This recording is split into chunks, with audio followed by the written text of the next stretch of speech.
My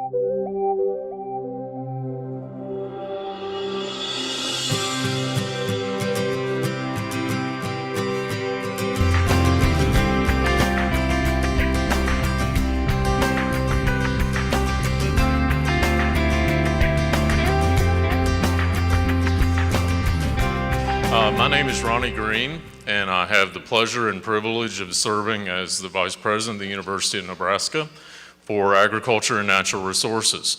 And as you know, today we are very, very pleased that in closing our second National Rural Futures Conference that we've been engaged here in this facility in since Sunday evening, and jointly with the Heerman Lectures of the University of Nebraska-Lincoln, to be welcoming a very special guest to Lincoln today to help us think about rural and help us think about reimagining rural and what that's going to mean long-term for the future. Now, we've had some very, very good discussion the last few days, and a number of you in the room have been involved in that discussion during the conference.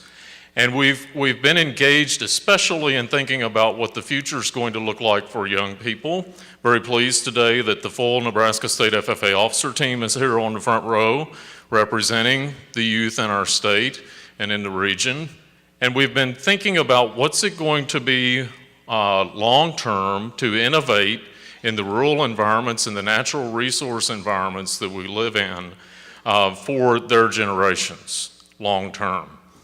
Now, the Heerman Lectures, I want to just say a few words about that and then introduce a few special guests that we have with us today before we introduce our speaker. The Heerman Lectures have been enabled on our campus by a very generous gift from Keith and Norma Heerman, who are longtime ruralists, longtime agriculturalists here in the state of Nebraska. And we're very, very pleased that Keith, I don't think he's missed one of these yet, and this is our third year, is with us today. Keith, would you please stand and be recognized for your generosity to the university?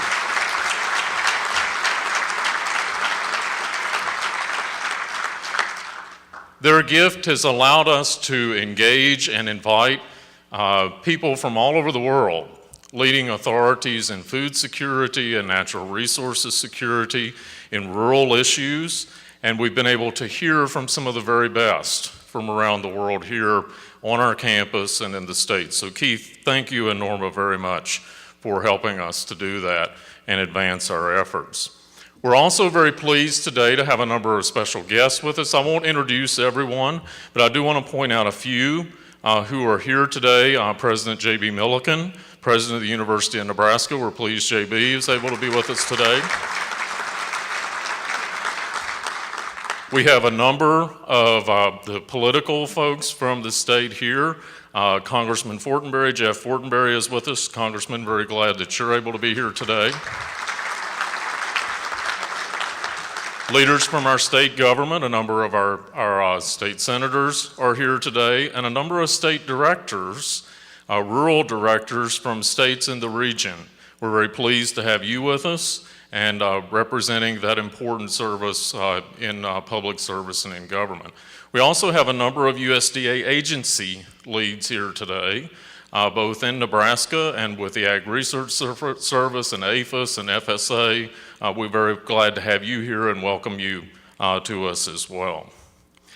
Now, our speaker today is not a stranger to us in agriculture. He comes to us originally from our neighboring state to the east, Iowa, where he served as the governor of the state of Iowa for a number of years. He has served as the 30th Secretary of the U.S. Department of Agriculture since 2009. And if you've been studying what's been happening, there's been a little bit happening in agriculture. And there's been a little bit happening currently. And he comes to us from the heat of the fire, so to speak, as the Farm Bill is being debated currently in our capital. We're very pleased that Secretary Vilsack has chosen to come because he has been a real outspoken person in this role about the needs for the future of rural America, even above and beyond agriculture. So I would ask you to join me in welcoming to the stage the current U.S. Secretary of Agriculture for the United States, the Honorable Tom Vilsack.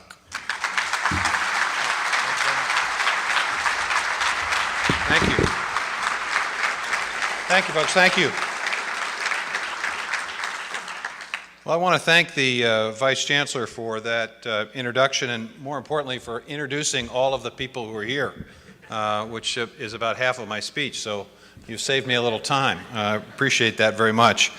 I do want to say a word to Keith. I want to thank him for two things. One, obviously, for sponsoring this lecture series, because I think it's a good example for all of us that when you've enjoyed some success, it's important to give back and to make sure that future generations have the opportunity to succeed as well.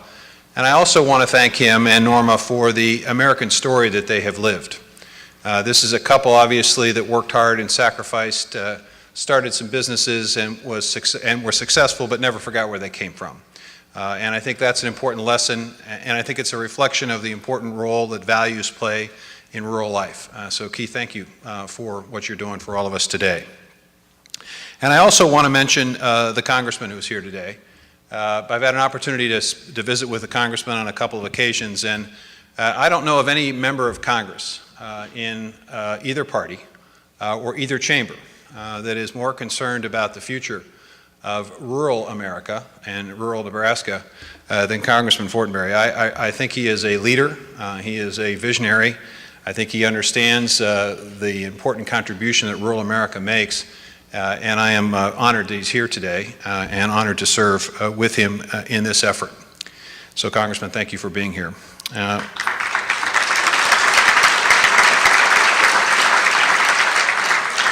And I'd be remiss if I didn't recognize our folks from USDA who are here today. I don't know if this is a command performance or not, but we appreciate you being here. Because when all else fails, at least somebody in the audience is going to agree with me. Even if you don't. Look, this is an important time, and I think the Vice Chancellor sort of mentioned this. This is an important period of time in rural America. I mean, if you take a look at where we are from an agricultural economy standpoint, we've seen significant increases in income, and we would expect continue to see strong agricultural income into the future. We are exporting agricultural products around the world in record amounts, both in terms of value and in volume. We've had 4 of the best years in agricultural exports in the history of the country. We're expanding domestic markets in a number of areas. We're seeing a renewed commitment and investment by farmers and ranchers and landowners in conservation. A record amount of acres now enrolled, with nearly 500,000 landowners involved in conservation activities. And we're seeing a continued interest in second and third generation renewable fuel and energy sources. So it's an important time in rural America as we see this progress that we're making. It's also an important time to have a conversation about the future of rural America because we're in the process of talking about some pretty significant policy decisions that Congress will make. Obviously, they will make, and we hope that they will finish within the next month or so, the 5-year Farm Bill so that we have some certainty about the programs and policies. That's an important set of decisions that Congress will make that will help us continue this momentum. There are serious budget decisions that have to be made so that as a Farm Bill is passed, the USDA has the resources to be able to implement it properly and promptly. And Congress is grappling with the challenge of workforce by hopefully taking up and ultimately finishing a comprehensive immigration reform bill that fixes a broken system and speaks to the need of agriculture and the need for a stable and secure workforce. So this is an important time. And because it's an important time, and because the President and Congress have been talking recently about the Farm Bill, it gives us an opportunity to remind all of America why rural America matters. You know, I wish that every person in America understood what the people in this room understand. I wish every citizen appreciated the contribution that rural America makes to every American, every day. I wish everybody in this country understood that we are a more secure nation from a national security perspective because we have the capacity, the capability of producing all we need to feed our own people. You know, that's a simple enough thing to say, but it is extraordinarily important because very few nations in the world today have that capacity. Most nations have to depend on other nations for the very substance of life. But we have extraordinarily productive farmers, the best in the world, and they produce nearly 85% of everything we consume, and the other 15% is just consumed because we like to have avocados 12 months out of the year instead of 6 months out of the year. It's not necessary. Everything we need is produced here in great abundance. And it's not just food. It's also the impact that rural America has on the water resources of this country. Certainly in western the United States, the western part of our United States, it is directly connected to what happens in rural areas, on our working lands, in our forested areas. It's the resource, it's the source of water for 60 million Americans. And in terms of land surface water, it's working lands. It's the nearly 50% of the entire land mass of this country that's committed in rural areas to agriculture that impacts and affects the quantity and quality of the water that we consume. So it's food and water. It's also our energy sources. I mean, think about it. Where does the coal come from? Where does the natural gas come from? Where are the windmills put? Where are the solar panels installed? Where are the dams located? They're all, for all intents and purposes, located in rural areas. So the feedstock for all of the energy that we consume, the lights that we use, and all the energy that fuels our businesses and our farms and our homes comes from rural America. And it's ironically the place where a lot of folks from urban and suburban areas go to get away from it all, because we invest in maintaining historic places, pristine places, preserving that capacity for America to recreate. And Americans spend $654 billion a year on recreation, and most of it's done in rural America.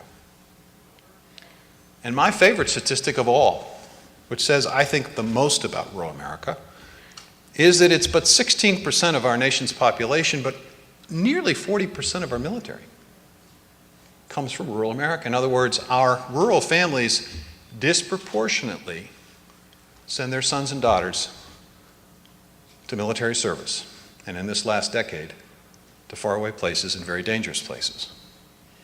So it's an important place, and often underappreciated place. But because we're talking about policies that are important, and because of the economy and the opportunities that are created, now is the time for us to re-emphasize, to re-educate, to remind America of the importance of rural America.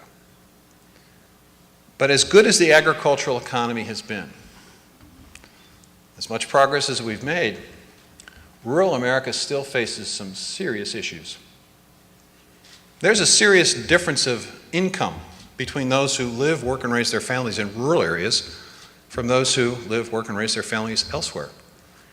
Depends on the study, but it's somewhere between $16,000 and $20,000 a year difference in family income. Poverty is persistent in rural America. In fact, our poverty rate is also high in rural America. Nearly 85% of all the counties that are persistently poor, that is to say that where the poverty rate exceeds 20% and has exceeded it for more than 20 years, 85% of those counties are rural counties. And the poverty rate today is at its highest level in 25 years.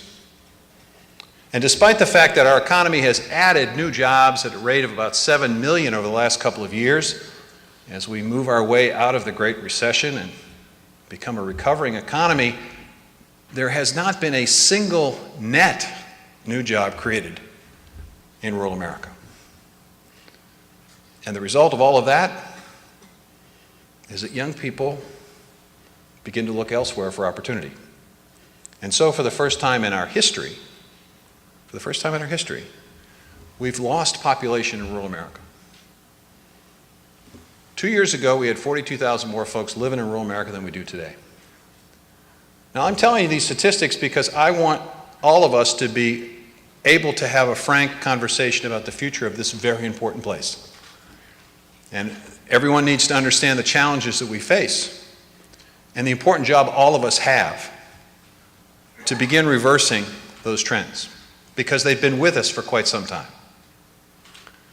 Now, over the course of the last couple of years, we at USDA have begun to fashion a strategy for USDA, for the programs and policies that we control, to try to begin the process of making the case that rural America is a place where you want to live and work and raise your family, and is a place where there can be prosperity, and is a place where you can have enormous opportunity, and it is a place where you can contribute significantly and mightily to your country. It obviously starts with production agriculture and our commitment to production agriculture. It is important, it has been important, it always will be important. But the fact is, American agriculture is so successful that over time, fewer and fewer people were needed to do it. There was a day not long ago that one farm would support a couple of families. But today, sometimes it takes a couple of farms to support a single family. And those who are responsible for producing the vast majority of our food represent less than 0.1% of our population. Production agriculture is important. We need to continue to invest in the research that's going to allow our producers to continue to be the most productive in the world, to continue to focus on more and more productivity. Why? Because we face a challenge not just as a country, but as a humankind, being able to meet the global food needs in the next 30 to 40 years. We'll have to produce 70% more food than we're producing today globally. That's going to require an amount of innovation that's equal to, in the next 40 years, what we've seen in agriculture in the last 10,000 years. So it's critically important that we invest in and accelerate our commitment to research. And USDA is engaged and involved in some extraordinary research on the genome of various products, various crops and livestock, that's going to allow us to continue maintaining productivity. So we need to engage in research. We need to continue to expand export markets, because it's true that as we become more productive, we fulfill our needs here at home and we have more than enough for our own needs. That's why it's going to be extraordinarily important for us to continue to break down trade barriers that exist throughout the world to American products. When you're number one, when you're the king of the hill, people try to knock you off the perch. And that's why we have spent a good deal of time at USDA breaking down these barriers. In fact, in the last 4 years, 1,298 barriers have been broken down and allowed our products to go into markets that otherwise would have been closed. We need to continue doing that. We need to continue to negotiate and take advantage of free trade agreements. Over the last couple of years, we completed negotiations on the Korean and the Colombian and Panamanian free trade agreements, and they're now beginning to see the benefits of expanded agricultural trade in those areas. It's one of the reasons why we continue to see record exports. But now we have this extraordinary opportunity to expand significantly export opportunities with the Trans-Pacific Partnership negotiations, which will allow us an opportunity in Southeast Asia to open up to literally hundreds of millions of new consumers, and an opportunity to discuss a free trade agreement with our European friends, so long as all of the issues involving agriculture are on the table, and so long as there is a recognition of the ability of the United States agricultural products to be treated fairly in those European markets. That too is an extraordinary opportunity. So production agriculture needs to be part of, but not only, a strategy for rebuilding and revitalizing the rural economy. We need to do more. There used to be the notion that when farmers did well, everybody else in rural communities did well as well. The problem with that strategy is today there are just too few farmers. So we have to complement what we do in production agriculture. We have to add to it. We have to expand. And the one thing that rural America has in great abundance is natural resources. And the question is, how at USDA do we better utilize our natural resources in addition to complement production agriculture, so we can create opportunities for these bright young people here who truly, really want to live, work, and raise their families in rural communities, want to have an opportunity to make a difference. Well, one thing we can do is begin to expand domestic markets. It isn't just about foreign markets. It isn't just about exports. There's an extraordinary opportunity for us in the local and regional food system and the value-added agricultural opportunities. There's a reason why organic production, specialty crop production, is beginning to increase.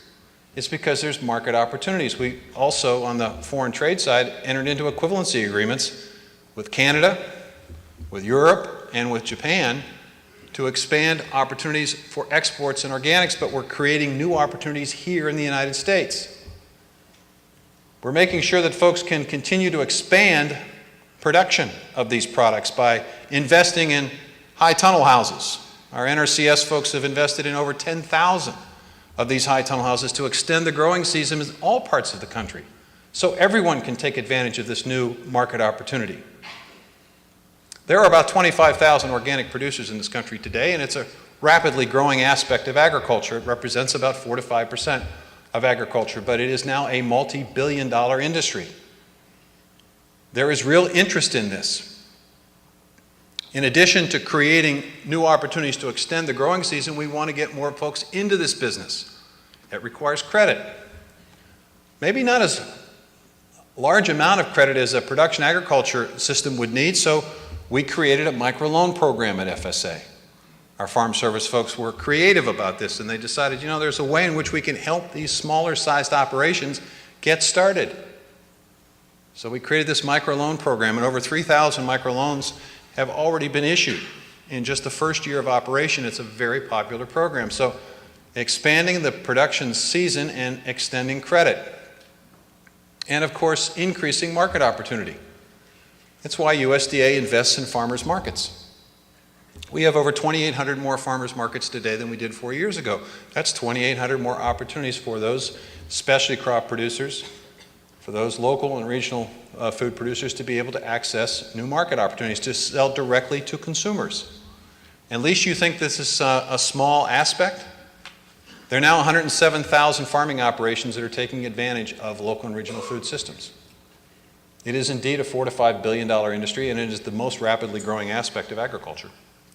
That's why we invest in those 2,800 farmers markets. It's why we decided to utilize the opportunity to encourage more customers at those farmers markets by using our SNAP card, our SNAP benefits, and allowing folks to go to farmers markets and use their SNAP card, not just in a grocery store, but at a farmer's market.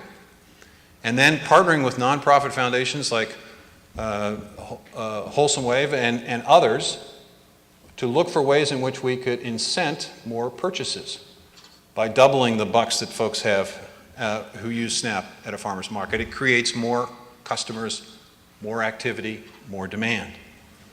We've also invested in the development of food hubs, the ability to aggregate all of this locally produced product, to be able to process it and package it in a uniform way, and to be able to market it to institutional purchasers. And one of those institutional purchasers are schools.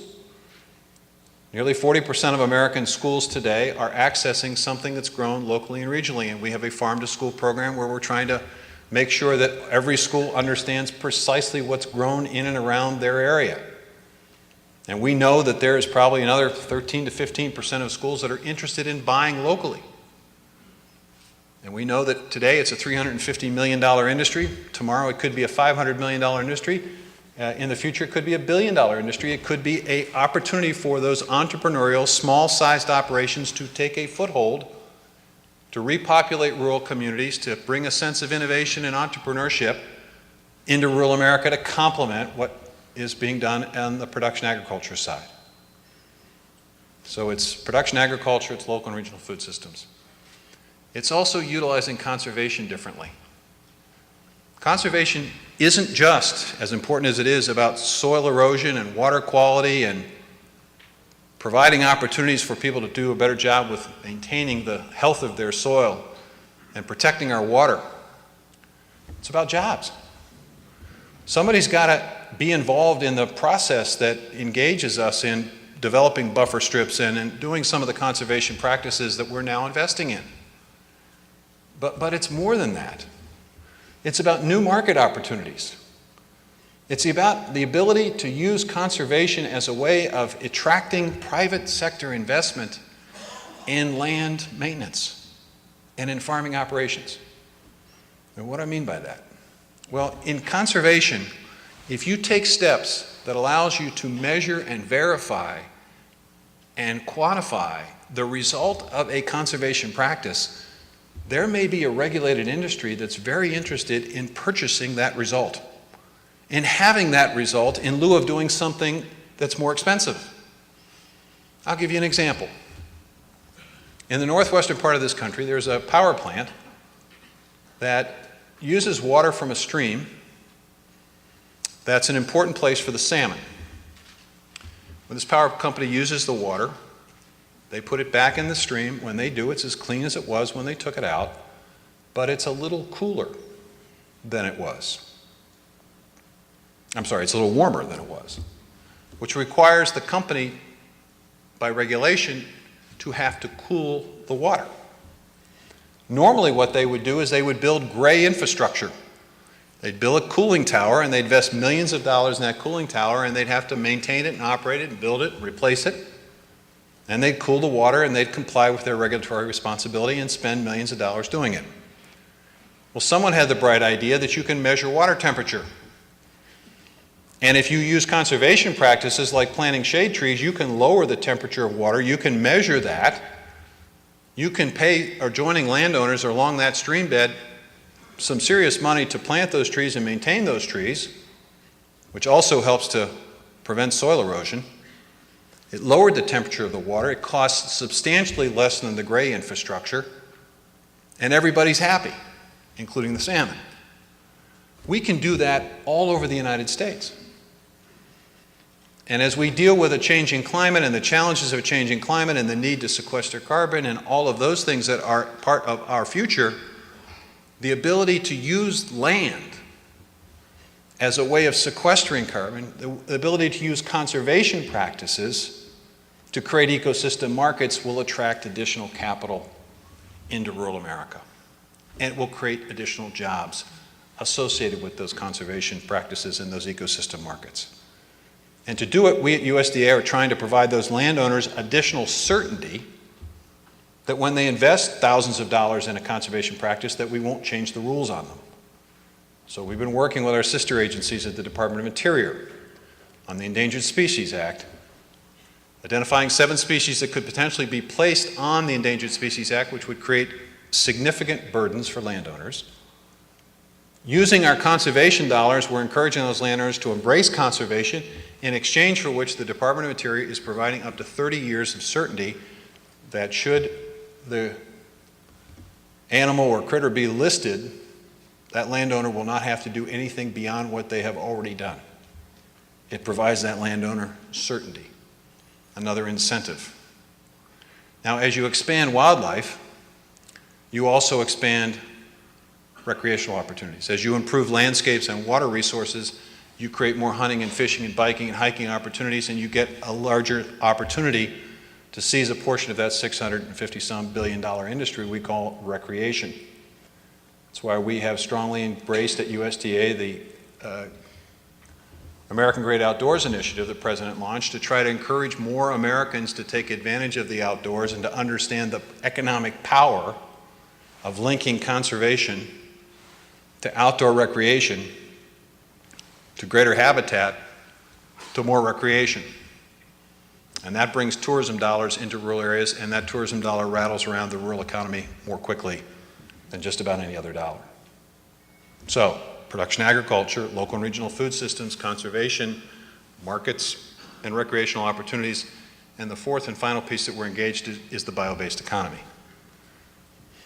The ability to creatively and innovatively use everything we produce to replicate nature so there is no waste, there is no aspect of agricultural production or livestock production that isn't used to produce something more valuable, to extend beyond just the traditional notion of agriculture and create whole new opportunities for the utilization of crop residue, for non-productive land, for livestock waste.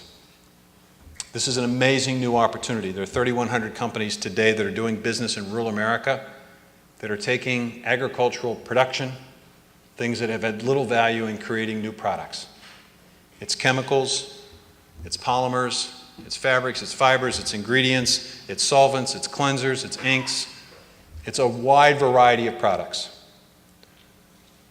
Facility in Wisconsin taking corn cobs and producing all the plastic bottles that Coca-Cola will need in the future for their water and soda products. 10 billion a year. In Virginia, they're working on using plant material to create a substitute for fiberglass for auto bodies that will be lighter and stronger, so we'll have more fuel-efficient vehicles, tractors, combines. But they'll be safer. In Wisconsin, they're taking wood chips and wood scraps, and they're producing armor that's capable of stopping a bullet that's lighter and stronger than Kevlar. There are literally thousands of these opportunities. And because of the bulk and the mass of the bio-based product production, it has to be done in rural areas because you can't transport that biomass very far because of its size and its bulk. And so you've got an energy company down in Florida that's taking agricultural waste and municipal waste and turning it into energy and fuel. And their belief is that those plants can be replicated every 50 to 100 miles apart from each other because of the bulk and mass that they can create. This is a brave new future we have. The ability to redesign, re-engineer the American economy and bring manufacturing back and bring it back to rural areas. So we've been investing in these opportunities. And we've been encouraging our rural development folks to look for ways in which we can invest in bio-based product production. And as a purchaser of goods and services, the USDA and other federal agencies are embracing this new opportunity. 97 categories of products, over 10,000 products that are bio-based. We want to be able to purchase those to create market opportunities. We want to label more and more products that are bio-based so that when people go into stores, they know precisely what they're buying, and when they buy it, they're helping an American producer out. This bio-based economy has unlimited opportunity for new income sources for farmers to make every aspect of agriculture and every inch of land more productive, and to be able to create jobs in rural areas that will help complement, supplement, and provide economic opportunity and rebuild those small communities. Because everybody in this building knows that if you build a facility that employs 25 or 30 or 40 or 50 people in a rural community, that's going to make a difference in that community. That's going to help support those local businesses. It's going to help support that local school. It's going to help to support that local hospital. And instead of these small communities being more and more dependent on tax-supported institutions, they will have more tax-paying institutions. So at USDA, we are focused on this strategy: production agriculture, local and regional food systems, conservation ecosystem, markets and recreation, and the bio-based economy. And we're doing it differently. We're not just focusing on individual communities, but we're encouraging folks to think collaboratively and regionally.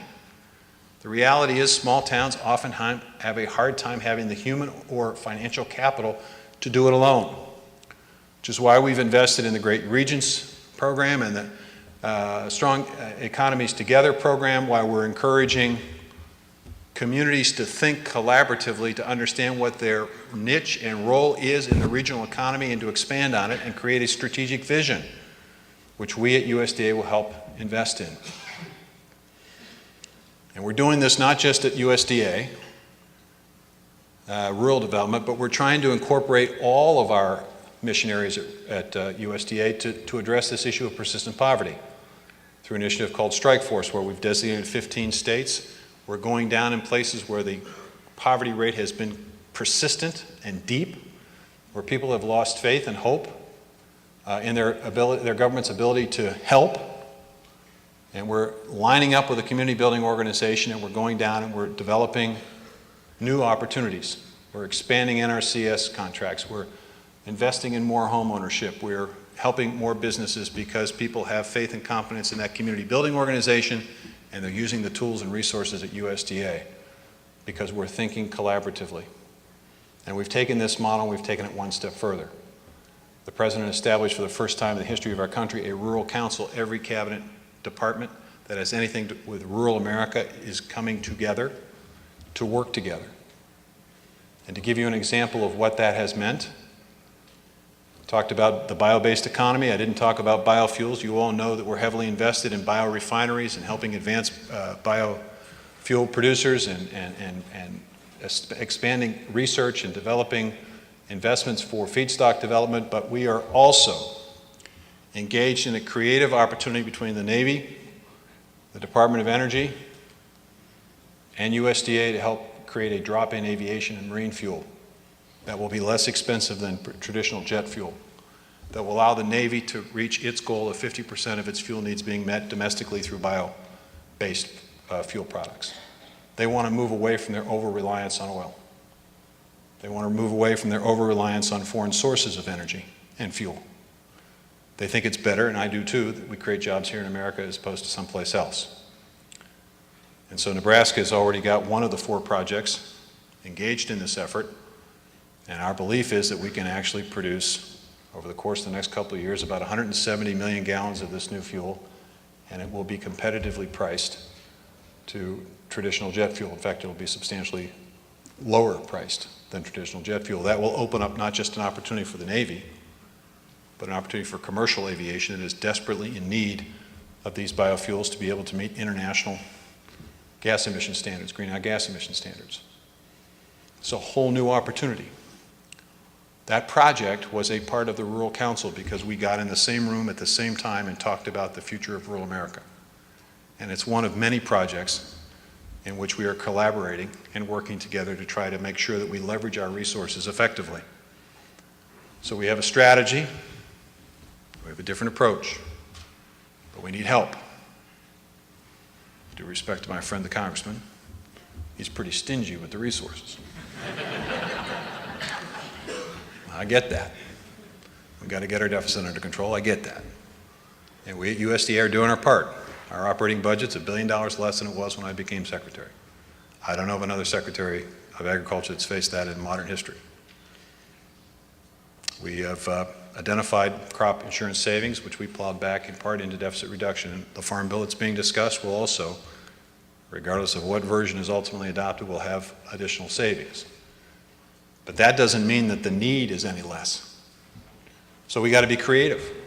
It's not a situation where we can say, we got less money, so we do less. The expectation is that you do more with less. That's the standard. And so we have to look for partners. And so we're looking for creative ways to partner with corporate America and nonprofit America to get their attention on rural America. And we've done this a number of different ways. We just recently entered into an agreement with Coca-Cola because they have as a corporate goal to reclaim, in essence, all the water they use in their production process. So we gave them a project involving a grassland where they would be able to reclaim millions of gallons of water, nearly 1 billion actually, towards their goal. And they were willing to invest hundreds of thousands of dollars to match USDA's investment. We're working with utility companies in the western part of the United States who are concerned about their transmission lines that crisscross our Forest Service. They have an investment of millions of dollars that they need to invest. They have a potential liability if there's a forest fire that started from a spark from a transmission facility. And so we say, let's work together to do a better job of restoring our forests and minimizing that hazard. We're working with the foundation world, not just to secure grants, which is the traditional way of approaching foundations, but asking them how much of their portfolio is actually invested in rural areas. And we're going out to investment banks and doing the same. Now, candidly, it was a little hard and a little difficult to make those connections, to have people think that way, because they're not used to looking for rural deals. Even though we did close to 3,800 water projects, nearly 800 electric utility projects, 50 broadband projects, 15,000 business projects, they weren't thinking over the last couple of years that there was this kind of opportunity in rural America, because no one has ever taken the time to educate them about what those opportunities are. So I had an opportunity, a unique opportunity, to supplement our good folks in RD and supplement our good folks working for USDA with another individual who knew these players. A classmate of mine from college was a senior vice president at PepsiCo.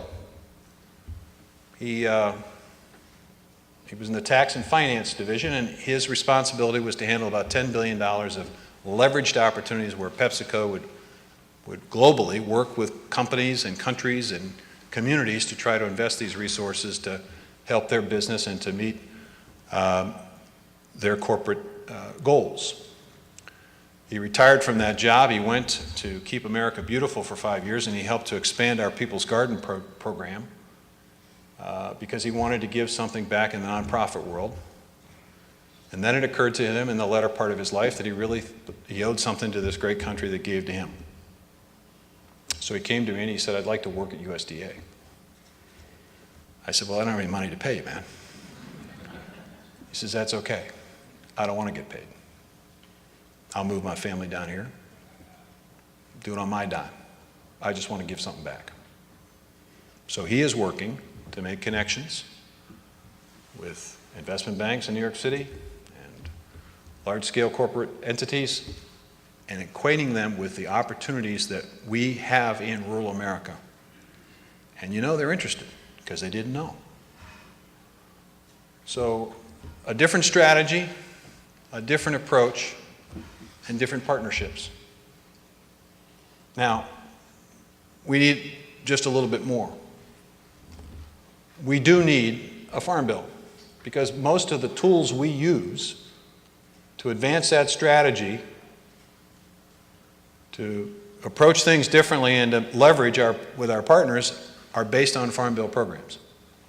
And as of today, those programs don't exist. Farm bill lapsed. It needs to be replaced. And we need to do it soon. Because if we fail to pass a farm bill, eventually USDA will be compelled to institute permanent agricultural law, which will not be good for farmers and ranchers and producers and consumers and grocers. It's just not the right way to do business. And we have a trade dispute with Brazil that could potentially result in hundreds of millions of dollars of retaliatory measures against the United States agricultural products, and for that matter, all products, because of a WTO case we lost. So we got to do this soon. And yes, we have to have a workforce, because we can plant crops all over the United States, but if we don't have the workforce to be able to harvest the crops, it won't do much good. And today, unfortunately and tragically, in America today, farmers are making decisions to pull back and not harvest what they've planted. They're making decisions not to plant as much as they're capable of planting, and they're actually making decisions in some parts of the country of moving their operations outside the United States to a different country. That threatens food security, it limits our economic opportunity, and it limits our ability to take advantage of all these new great opportunities that are out there. Look, folks, this is a great time. Despite the challenges, despite the difficulties, despite the conflicts, there's never been a better time for a young person in rural America. And here's why I say that. I'm going to talk specifically to these young people right here. Because if you're an idealistic individual and you want to make a difference in the world today, we've never faced a larger issue with food production than we face today. 9 billion people, 70% increase in agricultural production, and frankly, it's not going to be Keith and it's not going to be me doing it. It's going to be you folks doing it. You can help lead that effort. You can save millions of lives. You can make this world a much safer place by investing your time, your energy, your creativity, your knowledge, your imagination in rural America on the farm. Well, let's say you're concerned, as I am, and many of us are, about the fact that we're faced with more intense weather patterns. And that's concerning the long-term future of agriculture, and we need to figure out ways in which we can adapt and mitigate the impacts of a changing climate and these more intense weather patterns. Who do you think is going to do that? But people who are genuinely concerned about maintaining the opportunity in rural America and using the advantage that rural America has, which is 50% of the land mass of the United States and working lands and forests capable of sequestering that carbon and locking it up for a long time. Who's going to do that? Who's going to help solve that global challenge? Who's going to lead America? It's going to be kids from the rural areas, living, working, raising their families in rural areas. You want to remake the American economy? You want to bring Made in America back? You want to manufacture things again? You want to create new opportunities for small manufacturing facilities to dot the landscape? It's going to be in rural America, so it's going to be bio-based. It's going to bring entrepreneurship and innovation in an explosive way. Because of the nature of it, it's going to be in rural America, and it's going to be up to you to do this. Now, here's why it's important for the rest of us, these kids be convinced to do this. I mentioned that military service idea. 16% of the country, nearly 40% of the military.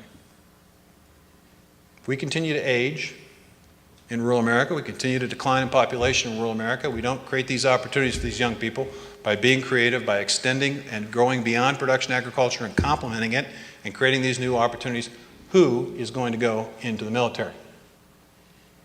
You say, well, maybe those kids in the urban and suburban areas will go.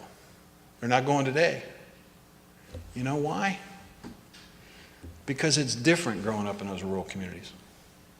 Taking nothing away from urban and suburban life. Look, I was raised in a city. Frankly, if my parents knew I was Secretary of Agriculture today, if they were alive, they would think this country was in a serious, serious trouble.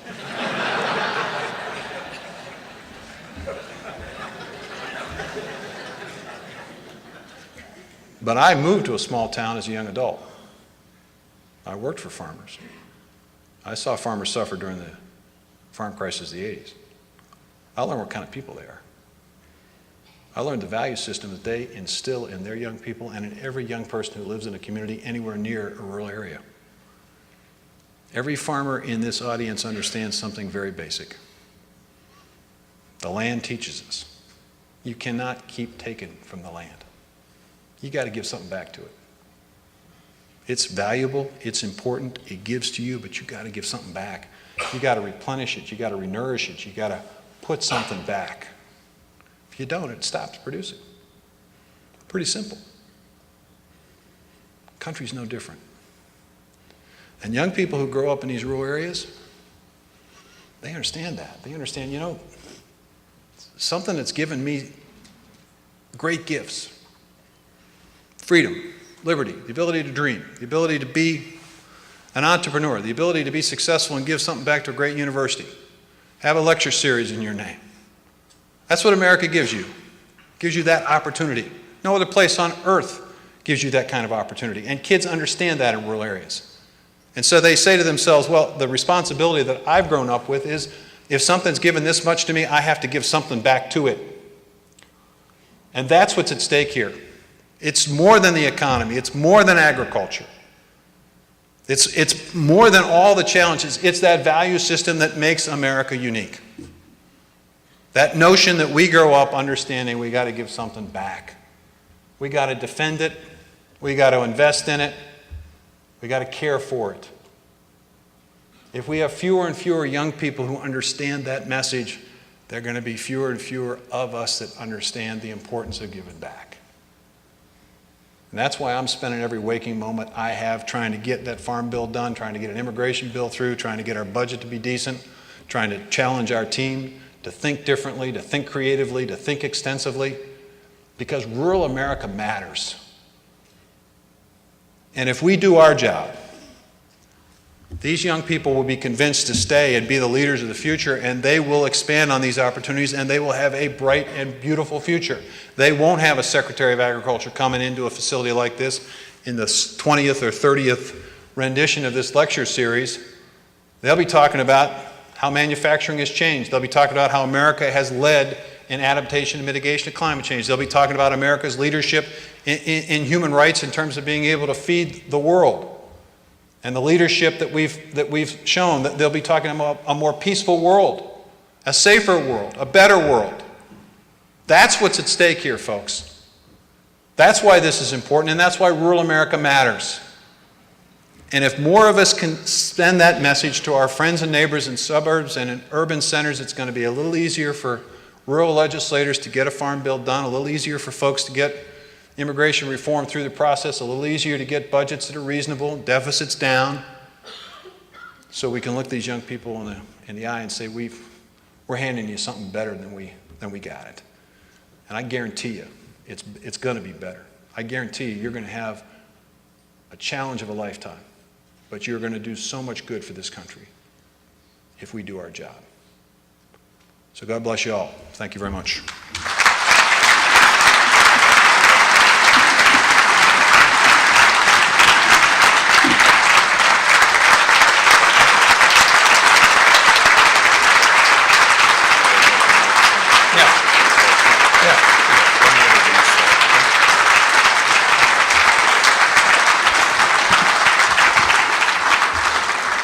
Well, thank you very much, Secretary Vilsack. I think we have a period of time now, and there are mics on the floor. And if you have a question that you would like to address to the Secretary, please find one. I think there's some in the back. There's some here in the front here.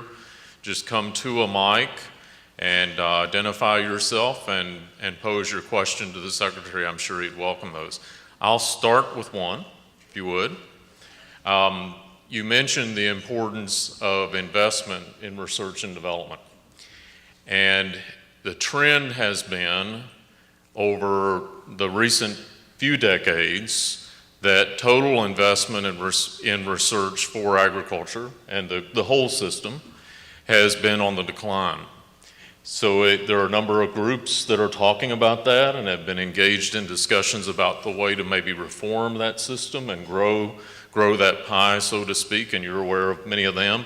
We'll have the next lecture here is going to be about that. Kathy, your Undersecretary for Research, Education, and Economics will be with us for that lecture. Give us some thoughts about what it's going to take to make that happen. Sure. How will that be possible? Well, first of all, it's making sure that folks understand the challenge we face and the need for new innovation. And I think that the President has a science and technology advisory group called PCAST. And last year they spent a good part of their year focused on agricultural research and the need for continued investment in research because of this enormous production challenge we face. I mean, you're talking about substantial increases in food production at a time when it's going to be more difficult, there's going to be less water, temperatures are going to be different, growing seasons are going to be different. It's a challenge. But we have this extraordinary opportunity with Genome to be able to create new strategies to be able to adapt. So you have to invest. So the President's group came in and said we've got to invest more in agricultural research. So that's a good thing, and it's reflected in the President's budget, reflected in our budget. We're asking for a little more money, even though other parts of our budget are being reduced. Number one. Number two, the Farm Bill creates an opportunity for us not just to invest in agriculture, but to give us the same advantage that health has. The National Institute of Health, they have a foundation which allows them to go out and to secure private sector investment in agriculture and to leverage the resources that we have. We don't have that tool. The Farm Bill that was passed by the Senate, and I believe the House as well, has a foundation mechanism in it that would authorize USDA to engage in the establishment of a foundation, and I think the Senate bill provides some mandatory funding to jumpstart that effort. That would be very significant in creating that tool. The third thing is I think we have to explain to people that this research is just as cool and just as amazing as research on the health side. I mean, you know, if the NIH comes in into a place and says, fund us because we can cure cancer, that's a pretty persuasive argument. I started making that argument one day to one of our researchers, and she looked at me and she said, Mr. Secretary, cure cancer, we can prevent it with our research. We can prevent cancer, the right kind of research in agriculture. That's a compelling idea. That's an idea that's worthy of investing. So I think we have to market agricultural research in a way that ordinary folks understand what's in it for them. And honestly, this is a much larger question you've asked. I'm going to extend it just a bit. We got to market agriculture differently. You know, we've been spending so much time within agriculture talking to each other, that we've sort of not talked to the other 99% of America that doesn't farm. And they've become generation after generation after generation further removed from the farm, so they don't quite get what goes on in the farm. Because we haven't been talking to them. We haven't been telling them what we're doing. And as a result, they, can get some pretty crazy ideas about what goes on in the farm.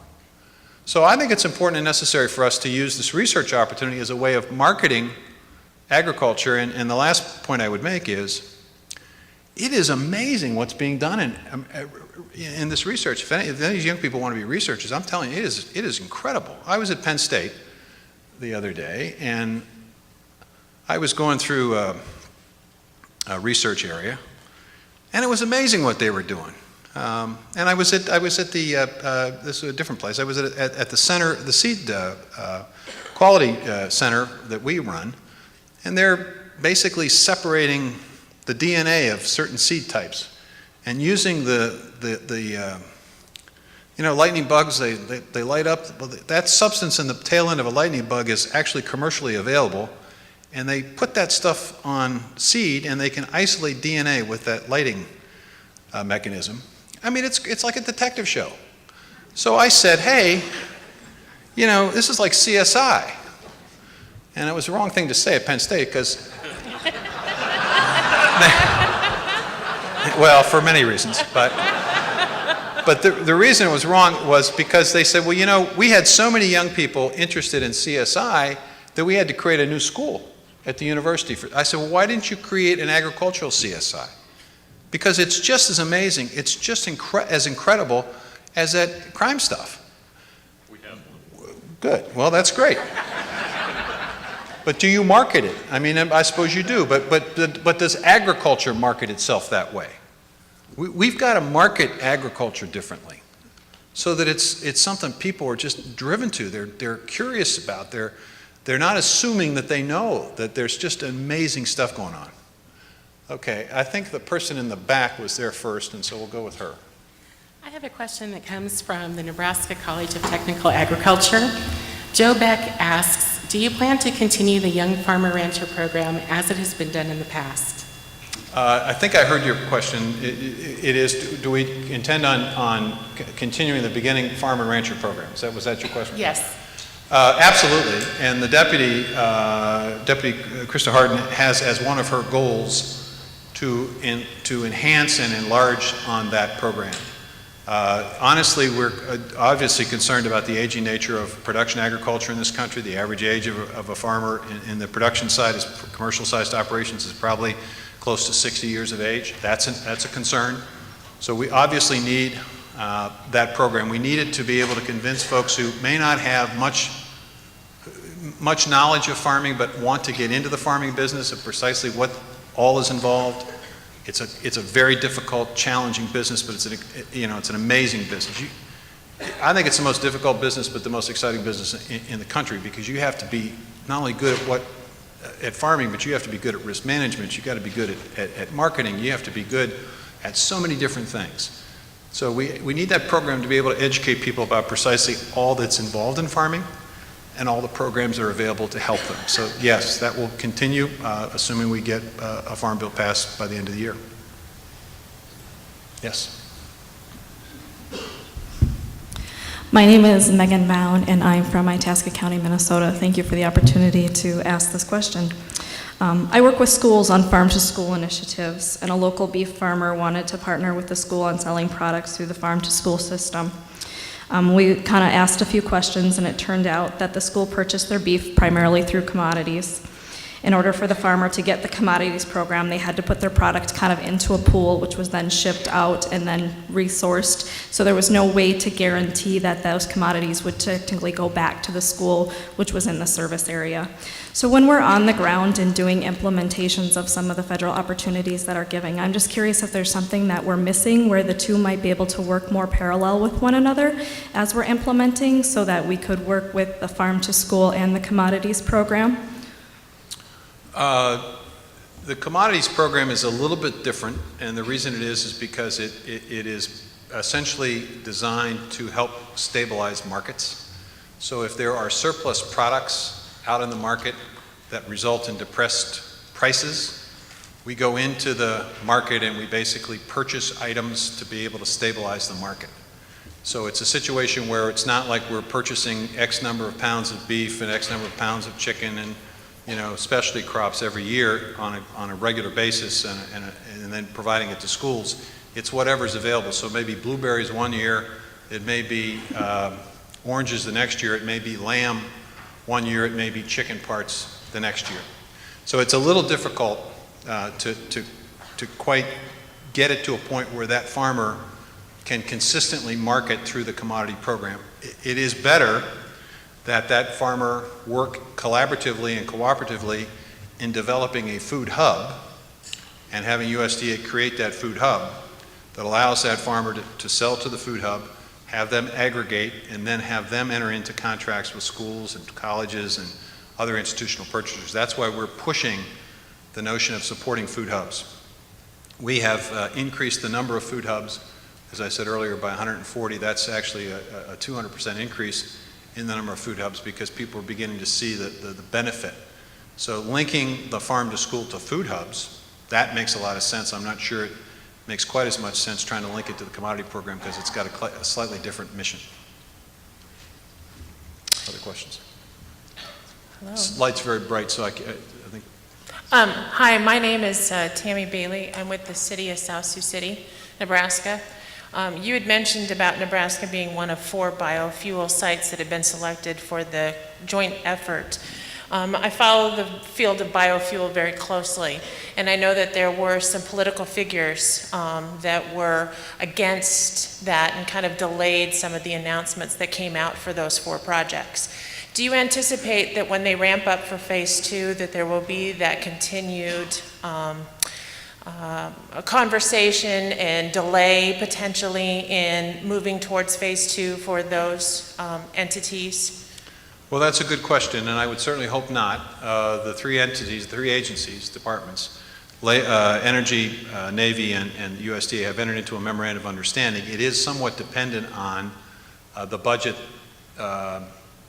each year, giving us permission to continue funding and continuing this relationship. It's not like we have mandatory funding or guaranteed funding. We have to basically fight for it every year. So it will always be somewhat of a challenge. You know, it's no secret the oil industry is big and powerful. It's no secret that the Defense Department has many challenges and many needs, and they're suffering from sequester. I don't think there's any question about that. And I think that part of the conversation this time around was the impact of sequester and whether or not they could justify this continued expenditure, which they ultimately decided they could. And I think that there is Secretary Hagel's supportive of this because he obviously comes from Nebraska and fully understands the importance of this industry. I am certainly supportive. Secretary Moniz is also supportive. So you're going to continue to have advocacy at the highest levels in the executive branch, and I think there are a lot of friends for this in Congress. But the opposition is pretty strong. There's no question about it. And I think this gets back to the marketing and messaging piece of this. We have to continue to educate people about the importance of this industry and the importance of rural America.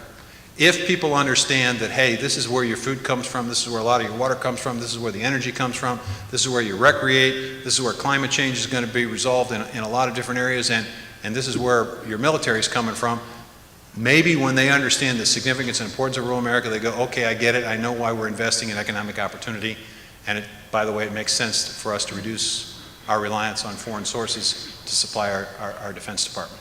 Better to create jobs in the Midwest than the Middle East. Yes, sir.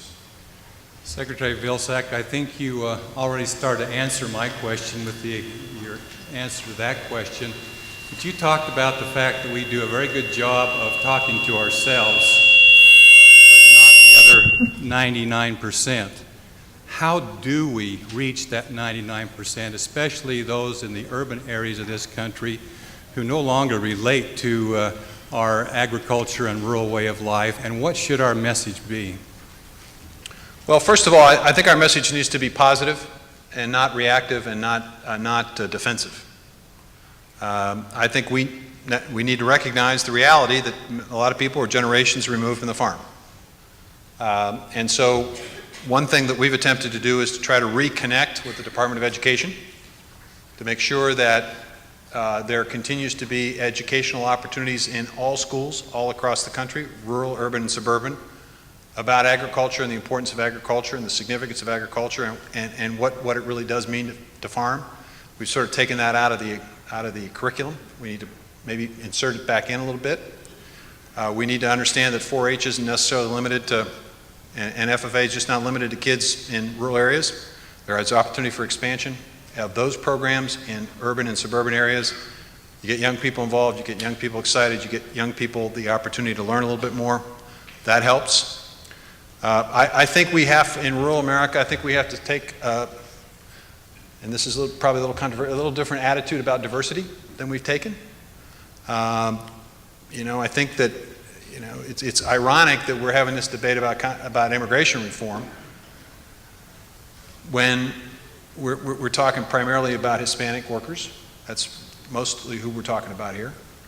And in many communities across the United States, these workers are doing work that's just vitally important to farming operations, and a number of them have been around for quite some time. We need to create a process, in my view, to change a broken system, to bring these people out of the shadows and give them some consistency and some capacity and a pathway to legitimacy so that they can contribute to the United States fully and completely. And I think if they did, they would help repopulate rural areas and they would help stimulate growth and opportunities. A lot of people are resistant to that. And when that resistance occurs, it's read differently in urban and suburban areas, and assumptions are made about rural folks. It's not accurate, but those assumptions are made. So I think we have to take a different approach about diversity. I think farmers have to be willing to strategically align with folks. You can't do it on your own. You got to develop relationships and partnerships. That's why I think it's important for investment bankers to know about rural projects. That's why I think it's important for us to connect with foundations, because those foundations are led by, their board of directors are key leaders in communities across the country, business leaders, and the more they learn about what's going on in rural America, the more excited they can be, as we are, about those opportunities, and they might think a little differently about farm programs. I mean, I can't tell you how frustrated I am about this farm bill, honestly, because all that's ever discussed in the media are subsidies and SNAP. And I'm the lone voice here going, but there's so much in between here. This is a research bill. Land-grant universities benefit from this bill in a significant way. It's a research bill, it's an innovation bill, it's a trade bill, it's a jobs bill, it's a conservation bill, it's a food bill. You know, it's a food bill in two ways. This safety net, we keep talking about this safety net as only being for farmers. So, well, farmers need a safety net because Mother Nature may not cooperate and could lose your farm. Well, that's true. It is a safety net for the country, because if farmers can't reduce that risk, then they're not going to farm. That farmer who's got land right next to that growing city and suburb is going to say, the heck with it, build that shopping mall. And over time, our cities and suburbs are going to expand, concrete over that good farmland, and we will no longer be food secure. Now, let me ask you something. I'm going to ask the congressman this. Congressman, people are worried about Chinese debt, right? At the end of the day, when all is said and done, which would you rather be indebted to someone for? Money or food? 40% of Chinese soybeans come from someplace called the United States of America. At the end of the day, you had to choose. Would you rather be more indebted to somebody for money or your food? Me? Money every day. I like the notion that I can fend for myself. If all hell breaks loose, I can fend for myself. I can feed my people. That's really important. So that safety net reduces the risk and creates enough people willing to invest significant sums of money to produce all of that, which makes us food secure. And oh, by the way, we have more than enough for ourselves, so we export, and that creates 1 million jobs, most of which are probably not in rural areas. They're probably in port cities. So jobs are connected to this. 1 out of every 12 jobs in this country associated with agriculture. 1 out of every 12 jobs. We ought to be talking about that all the time. so that people understand that, hey, farming is important to me. And then they'd understand that safety net. And then they'd say, well, what else is in that farm bill? Well, I like that energy title. That's kind of nice. I want to reduce my reliance on foreign oil. I believe in trade because that's my job, and that research, my kid's going to that land-grant university, so I think that's a good deal. And conservation, who doesn't like clean water? And, you know, but while we're at it, creating jobs, the more people working, more taxes and revenues are generated, the deficit comes down, and Social Security is stronger, and I feel better about myself, my country. So, I mean, there's a lot of good in this bill. It's also an infrastructure bill. Maybe, I don't know, Congress, maybe the only infrastructure bill that gets through the process, right? Water projects, utility projects, broadband, it's all in there. It's an amazing bill. But it's not just about farm subsidies, and it's not just about SNAP. It's a lot more than that. Yes, sir. I'll take it. I was just wondering if you could give us a little bit more insight on the renewable fuel standard. We've had substantially different years from last year and the major drought to this year where we have a record corn crop, and now we're starting to talk about doing some changes in what potentially we have for the volumes on renewable fuels. Well, first of all, I'm obviously supportive of the renewable fuel standard, and I think it's the linchpin to the industry and obviously important to maintain, and we resist any effort to repeal it, although there are some in Congress that would like to repeal it, and some in Congress who would like to gut it. I think that will be resisted, and I think successfully so. The challenge for the industry, I think, is to expand distribution of the product. Because we're now at a situation where, right or wrong, we just simply don't have enough dispensing systems in place for those who could use E85 or a higher blend other than E10 to be able to access it. The oil industry and the petroleum marketers have done it, and the auto industry have done a pretty good job of convincing people that there are risks associated with E15. I don't believe that there are, but folks believe that there are, and there are ads on television every day reminding people that they're going to lose their warranty and they're going to have to go to their repair guy because their car isn't set to take a higher blend of ethanol. So because of that, and because of the petroleum marketers' unwillingness to invest in dispensing systems, there are too few opportunities for the flexible fuel vehicles that are in the fleet today to be able to access that higher blend. So I think our challenge and our effort should be focused on creating more E85 dispensing systems and then convincing the 9 to 10 million flexible fuel owners of vehicles they can use E85 because that will increase the amount of ethanol that's required. The second thing I think long-term that's needed is that we just need to have more success with cellulosic and advanced biofuel than we've had. It's been slow, and I think everybody in the industry acknowledges that. We got to pick up the pace, and I think we are beginning to see that. We've got a couple of facilities that we've helped to invest in at USDA that are now online, one of which has actually paid off its loan, using things from algae to municipal waste and citrus waste that I mentioned earlier. There are a few more that I think will come online, and I think we'll begin to see more of these advanced biofuel initiatives, and that should help spur greater support for the RFS. But because we're at a situation where the market only needs a certain amount, we got to figure out how to increase that amount, and it's not just a standard, it's actually getting the fuel in cars, and it's also creating this drop in aviation and marine fuel opportunity, which is enormous, not just for the Defense Department, but what I like about it is if commercial aviation begins to use this fuel, you don't have to sell it in 100,000 different gas stations around the country. There are only, 20 or so airports that use 90% of the jet fuel in the country. So you don't have to really distribute it to very many locations. So there's enormous opportunity there. We just have to ratchet it up a little bit. Do you think that we will cut back the corn portion, though? That's what one of the... I'm sorry, Do you think that we will cut back the corn portion of the renewable fuel standard? Well, I don't know. I don't know what EPA is going to do. I know that there was a document that was leaked, and I don't know what the status is. But what I do know from my perspective and from my vantage point at USDA is the one thing we at USDA should be focused on is helping folks sell more of this, right? And we had a program, we have a program, where we were willing to put money on the table to help put these systems in place. Some in Congress want to restrict our ability to do that. I think that's a mistake.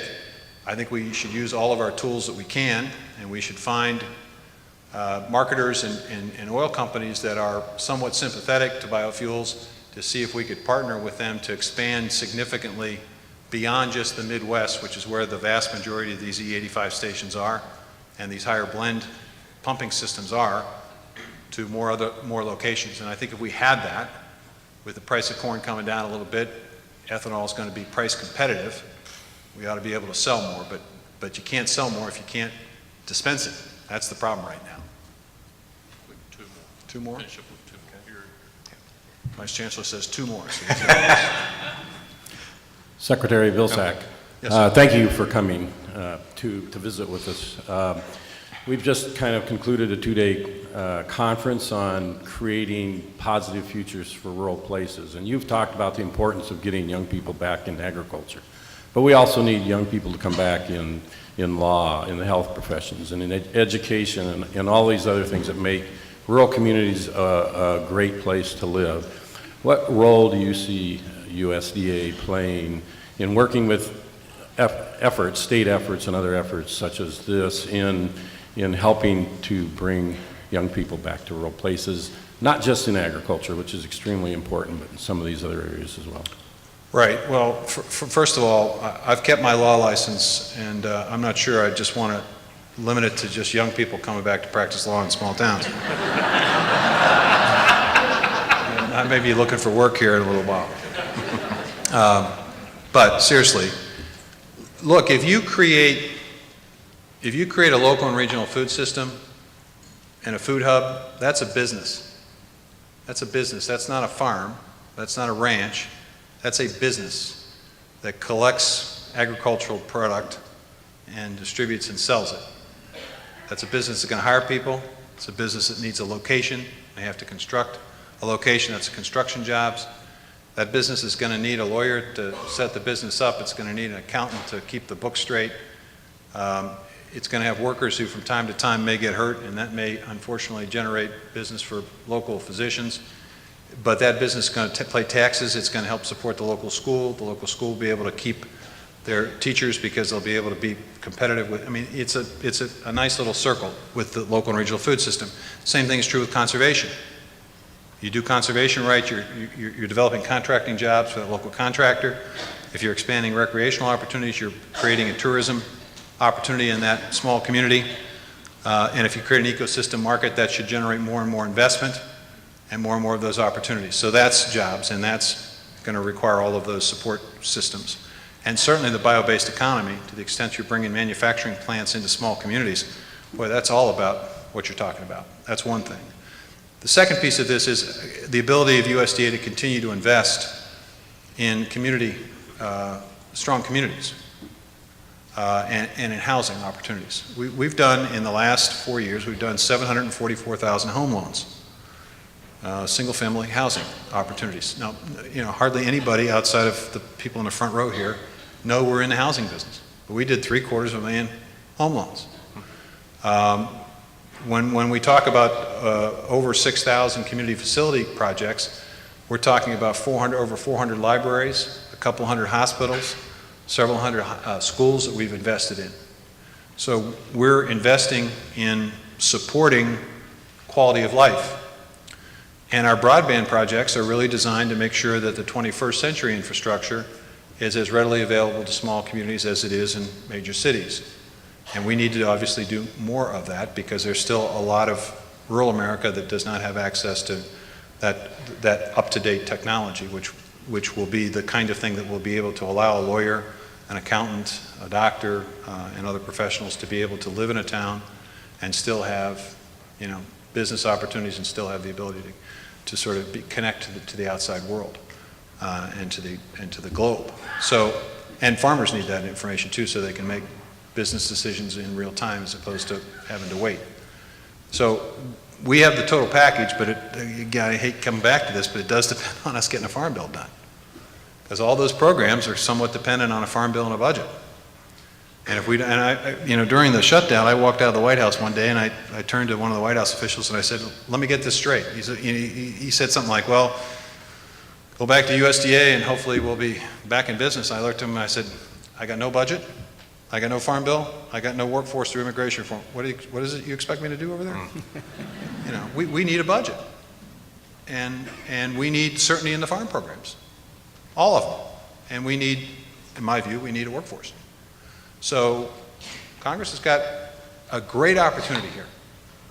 And I would imagine that everybody in this room, regardless of your political affiliation, regardless of how you see yourself as along the spectrum from conservative to progressive, I think all of us just want something done in Congress. Huh?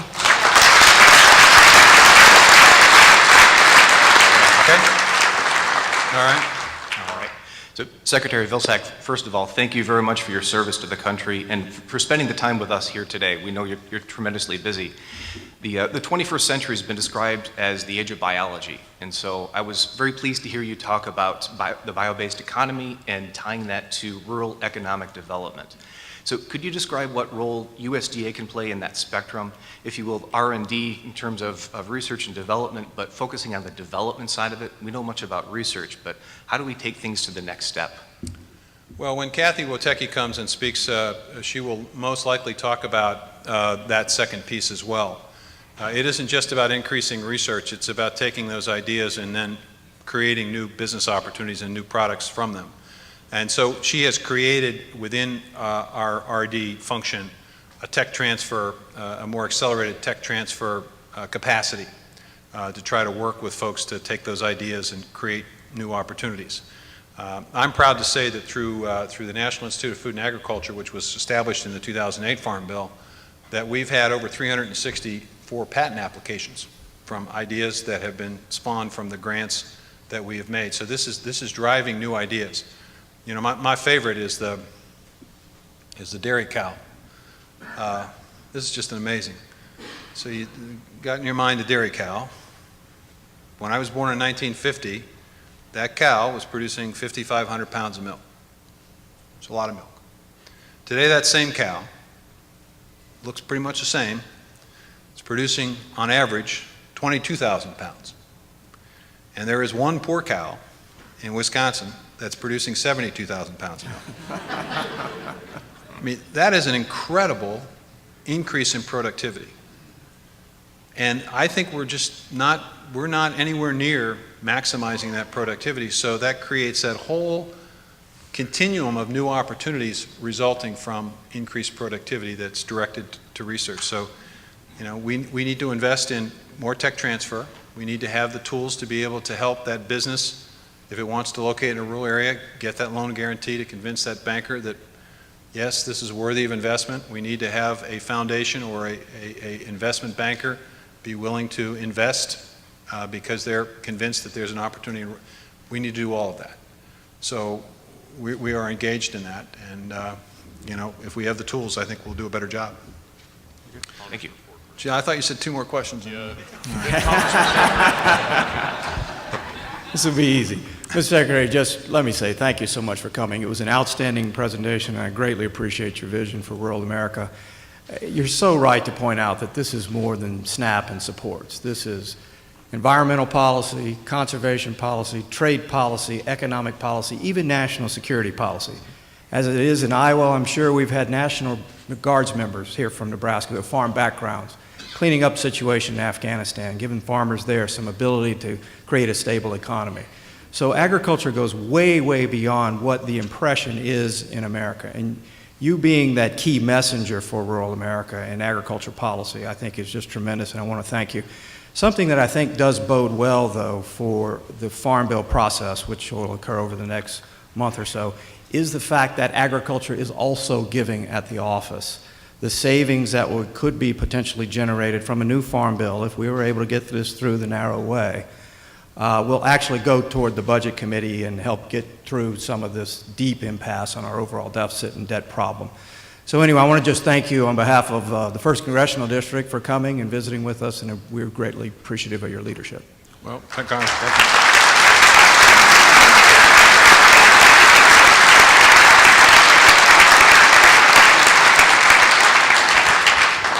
Congressman's absolutely right. You know, this is a deficit reduction bill as much as it is all those other bills, and you know, we ought to be looking for creative ways to take advantage of that. So we are ready, willing, and able to begin implementing this bill as soon as it's passed, as soon as the ink is dry on the President's signature, and we're going to continue to work to make it happen. Thank you all very much.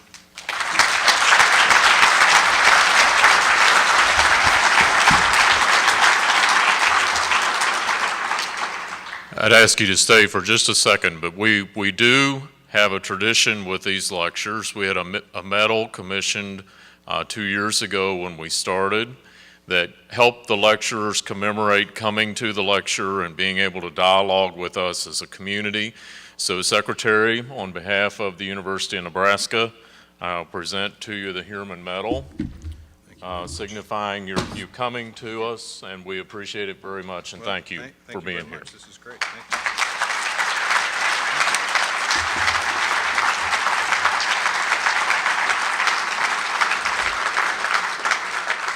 One person that I failed to be able to introduce, I didn't see him, but he came in, and you mentioning lawyers made me remember this. So many of you know, of course, our President, J.B. Milliken, is background in law, as is our Chancellor from the University of Nebraska-Lincoln. Harvey, thank you for being with us today for the lecture. Appreciate you being here. I do want to draw your attention in closing today to the January Heermann Lecture. It will be January the 14th in the evening. It will be a panel dialogue around what we're titling Regaining the U.S.'s Lead in Agriculture and Natural Resources Research and Education.